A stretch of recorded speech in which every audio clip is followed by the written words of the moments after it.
On the eve of the biggest day in 1A football, Munday and Stamford are about to return to Cowboys Stadium for a chance to make amends on losses in state title games a year ago. But let's stop and press rewind. Go back to that moment when the clock struck 0 and both the Bulldogs and Moguls watched Mason and Tenaha hoist the hardware. I don't think we'll walk in with the wow factor that we had last year, or that's what I'm hoping will happen with our kids. I think we're a whole lot more mature ball club this year. I think we're going to handle the travel, the quickness of how quick the game gets here, and just the atmosphere itself. We know what they like to do, and they know what we like to do, so it's going to be real fun just to go out there and see who can stop each other. What are the chances? What dominoes would have to fall just right for both of these teams to make their way back to Cowboys Stadium and have a rematch of last year's state title game or semifinal? 200,000 to 1, 1 million to 1? Won't coaches be the first to tell you the degree of difficulty it takes to not only win a district title, but get on such a hot streak that you ride the wave back to the doorstep of history? And yet, here we are.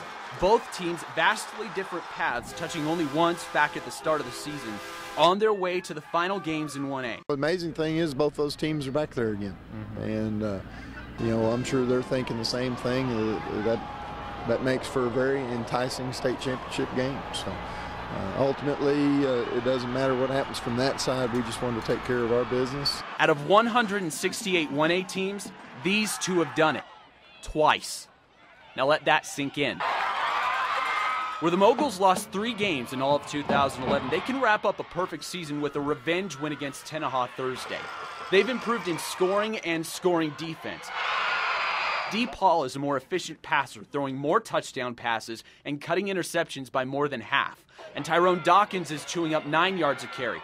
Then there's Roderick Taylor, upping his yards per carry from 9 last year to almost 14 now.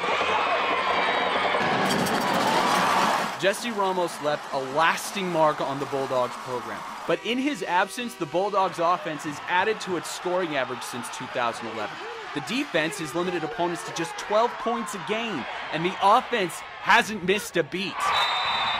When Hagan Hutchinson finishes his career as a Bulldog tomorrow, he will likely go down as one of the most accomplished quarterbacks in school history. But will it feel complete? Will this season feel justified in either town if these programs don't hoist the trophy on Thursday? Maybe D. Paul said it best. If you don't win the next year, then you know what I mean. It's going to always be in your mind, especially with it being our last game as Moguls. In my book, I won't be the greatest until I have a championship.